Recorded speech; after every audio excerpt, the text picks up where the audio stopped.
What's good? We back once again. It's your boy CJ Goodfella back with the Boxing Clinic and more, and bringing you the truth and facts about Salido and Vasyl Lomachenko. Now, a lot of people, depending on what side of the fence you on, you like Lomachenko or you dislike Lomachenko, bring up the Salido fight. And I'm gonna tell you some facts about it real quick. It's people, that resurfaced, just resurfaced over the last couple of days since he lost to Rigondeaux. Since he beat Rigondeaux and Lomachenko. And then, the detractors or the decafs want to bring up that loss for Lomachenko. And then Lomachenko fans, how they respond to it. And let me kick the facts about it out. One thing the Lomachenko supporters point out is Salido low-blowed him in the nuts all day. True. Hit him on the hip. Fought him dirty. It was boxing one-on-one. Inside Mexican boxing one-on-one. Even though, Mexicans fight in many different styles, like Canelo said, but that was the dirty fighting one-on-one. Well, we've seen fighters take low blows before and still, be victorious and didn't use it as the excuse, or their fan base didn't use it as an excuse.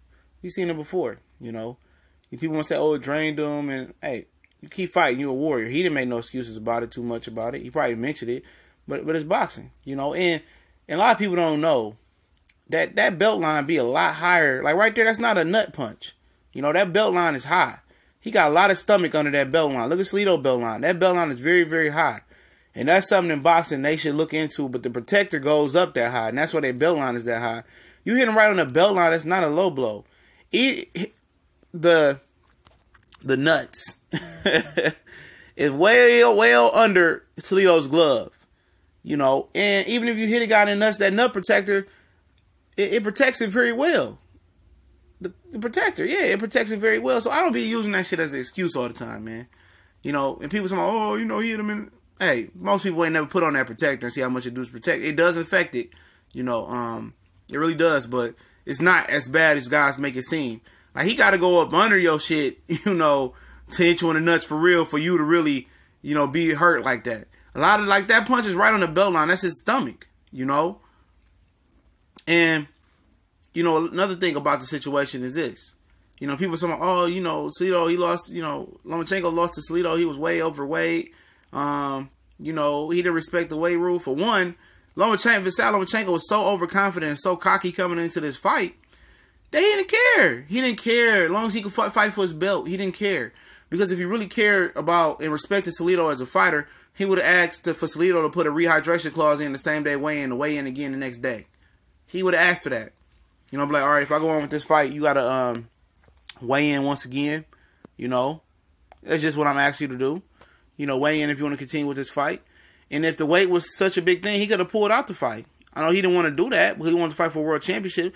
But he at least could have asked for him to do a same-day weigh-in. To stop him rehydrating too high.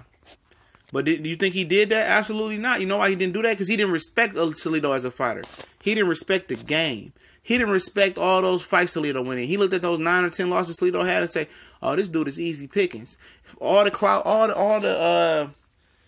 the recognition that he was getting, or the hate that he was getting, or let's say the recognition he was getting. Oh, he's fighting for the second professional fight for a world title. Like I told you guys in the other video, this guy had pro fights. They just didn't count. I forgot the other boxing league. I look it up. It's another little boxing league they do that he had pro fights without headgear. Rasheed Warren was in it. Their wins just so happened not to transfer over to their box rack and their American professional fights, or just their pro professional fights. But this dude had experience. He had 5, 6, 7 fights. I don't know for sure, but he had experience already fighting without headgear and getting some rounds in. So don't let the media fool you with that shit. He had pro experience, bro. I don't care what it is. You ain't got no headgear on. You got about the same gloves on. You out here boxing for rounds. He had experience, So don't let these dudes fool you out here that don't know what they talking about, But he looked at those 9, 10s that lost to Salido guys and said, he easy pickings, man. He didn't go for the top guy at 135 for the top belt. I don't know if it was easy to make, but he went for a guy that he can pick on.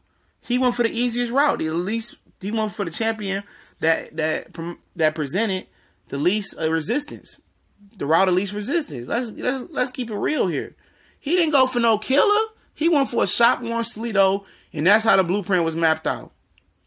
Now, if this dude, you know, shows us that he's a real killer and moves up to 140 and start fighting and potentially 147, then and he started beating those guys like Pacquiao did, because Pacquiao started way less than 126, I believe.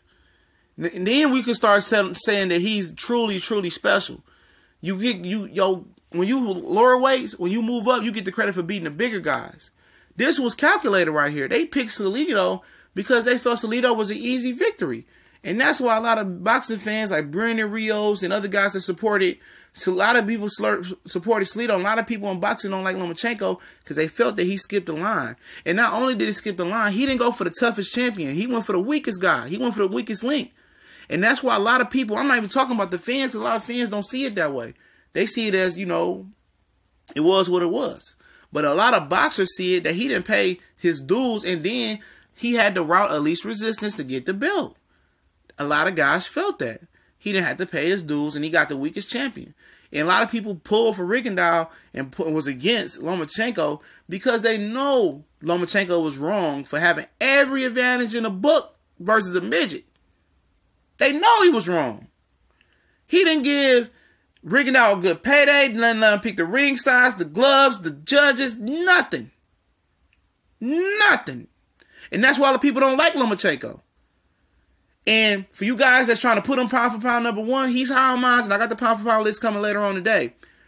But his greatness is only going to be measured what he does at 35, 40, and if he potentially move to 47. If he moves up and start whooping guys that's bigger than him, then we pay homage, we give him his credit, just as Pacquiao got his credit all those years. But if he stays on 135 and maybe for his whole career and then move up to 40 after 40 is dead, deserted, and never goes to 47 or something like that, and never fights that prominent fight, he ain't going to get the credit from the fans. We gone.